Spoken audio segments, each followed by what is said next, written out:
Bien le bonjour à tous et à toutes, comment allez-vous? Moi ça va plutôt bien, aujourd'hui on se retrouve pour l'histoire de Richard James Hart. Alors si tu demandes c'est qui?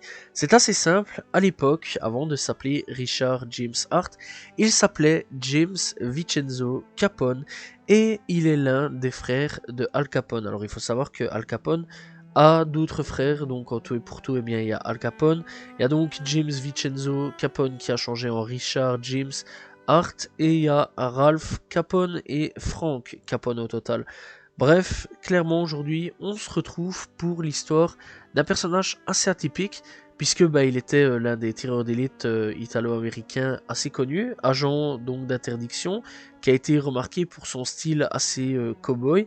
Il a donc aussi été dans des camps d'indiens et il faut aussi savoir qu'il a été juge et il a été donc aussi agent pour la prohibition. Bref, le truc totalement inverse par rapport à ses frères.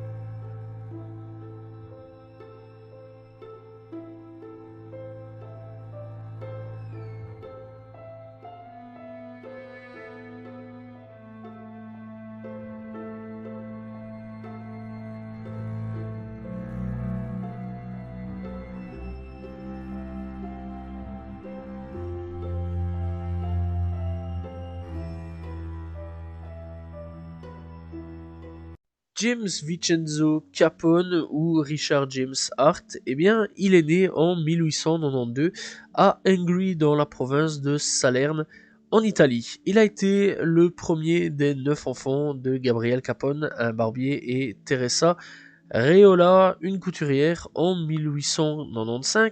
Ses parents immigrent aux États-Unis avec leurs enfants, James et Ralph, s'installent dans le centre-ville de Brooklyn et il passe donc par la forme américaine de son prénom, James, au cours de ses premières années en Amérique, et ses frères et sœurs, Frank, Al, Hermina, John, Albert, Matthew, et donc Mafalda, bref, etc., etc. Il y a pas mal de gens à ce niveau-là. Donc, il faut savoir que Capone, donc, il quitte la maison à l'âge de 16 ans, puis quitte New York, rejoint un cirque comme Roustabout et adopte finalement le nom de famille de son idole William S. Hart, la première star donc des films muets occidentaux des années 1920. Il a également adopté le personnage de l'acteur, autant que possible même gagné le surnom de Two Gun, longtemps attaché à l'étoile du cinéma. Bref, tu comprends très vite que le mec il veut clairement se détacher de son origine un petit peu avec Al Capone. C'est un peu logique parce que clairement Al Capone c'est pas la personne la mieux connue du secteur pour être la personne la plus cool du monde. Voilà, on rappelle quand même que c'est un gangster. Et donc lui, il veut pas vraiment vivre cette vie de gangster, malgré qu'il va y avoir plusieurs trucs qui vont le rattacher sur pas mal de choses au niveau de sa vie. Bref, il a travaillé pour perdre son accent de Brooklyn et a essayé de dissimuler ses ancêtres italiens. Selon certains récits, il s'est enrôlé dans l'armée des États-Unis pendant la Première Guerre mondiale et a servi en France et a obtenu une commission en tant que lieutenant.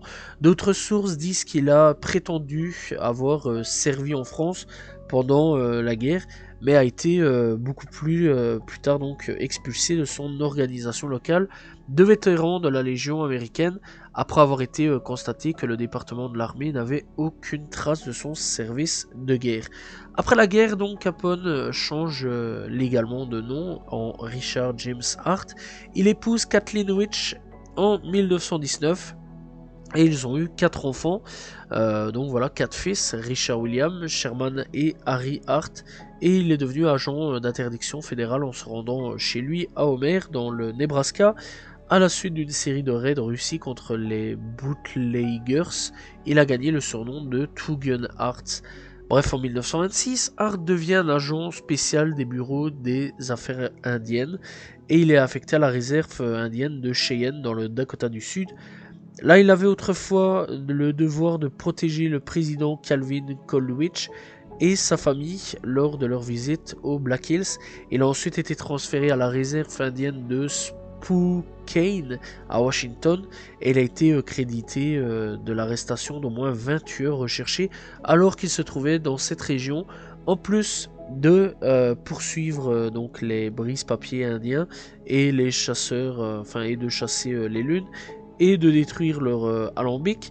Il a passé un certain temps en tant qu'agent de police de la réserve sur la réserve de Cœur d'Allen à Pulmer dans l'Idaho.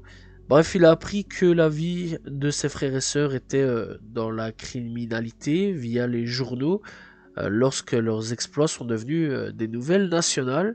Et du coup, t'imagines bien que c'est un peu la honte pour lui.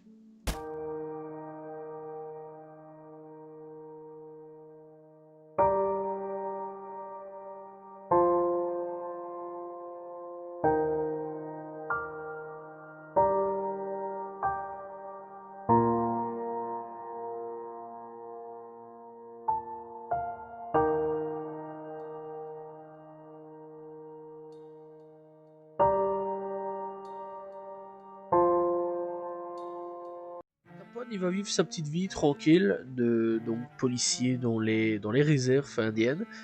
Bref, et donc il est obligé de retourner à Homer en tant qu'agent d'interdiction en 1931. Bref, donc du coup, il a été employé comme agent spécial des bureaux des affaires indiennes, à la qualité de laquelle il a recherché de l'alcool illégal dans les réserves indiennes jusqu'à ce qu'il soit reconnu coupable d'homicide pour avoir tué un homme recherché qui ne se rendait pas. Après, avec la prorogation de l'interdiction 2 ans plus tard, il est devenu maréchal puis juge de paix pendant la Grande Dépression.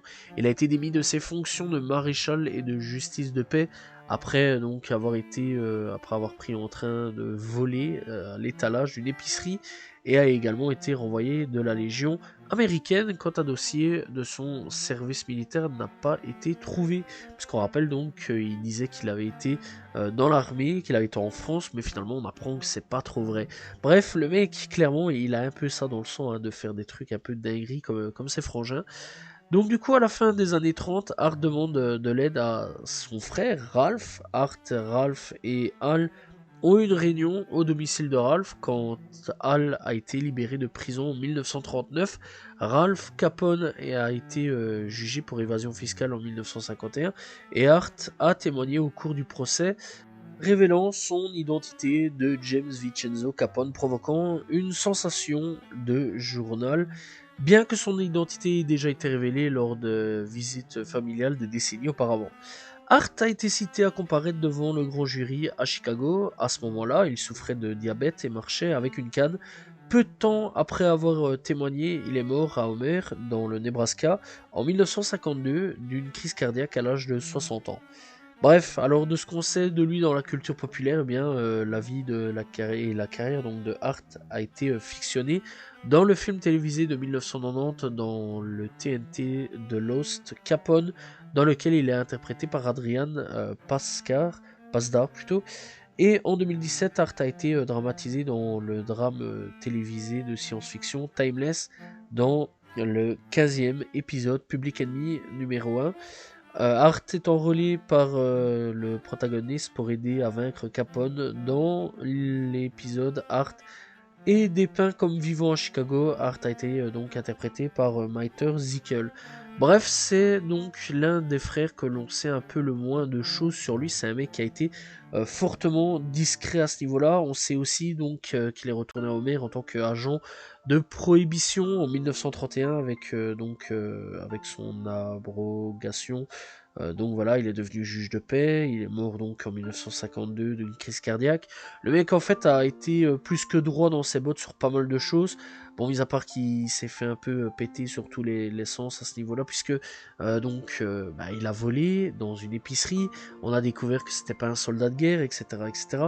C'est vraiment une histoire assez fascinante hein, sur ce personnage-là, c'est vraiment l'un des frères d'Al Capone qu'on sait un peu le moins. Bref, dans l'histoire et la fratrie de Al Capone, il reste encore Frank Capone et Ralph Capone vraiment dans les grosses têtes des gangsters Capone.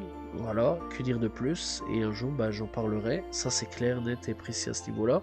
Bref, en tout cas, bah, j'espère que vous avez donc apprécié l'histoire de James Capone, l'un des frères de Al Capone. Voilà, James Capone ou Richard James Hart, c'est comme vous voulez. Personnellement, j'ai adoré son histoire et bah, on se retrouve très prochainement pour une nouvelle histoire. J'espère que vous avez apprécié donc son histoire. N'hésitez pas à vous abonner, liker, commenter, partager. Salut tout le monde, au revoir.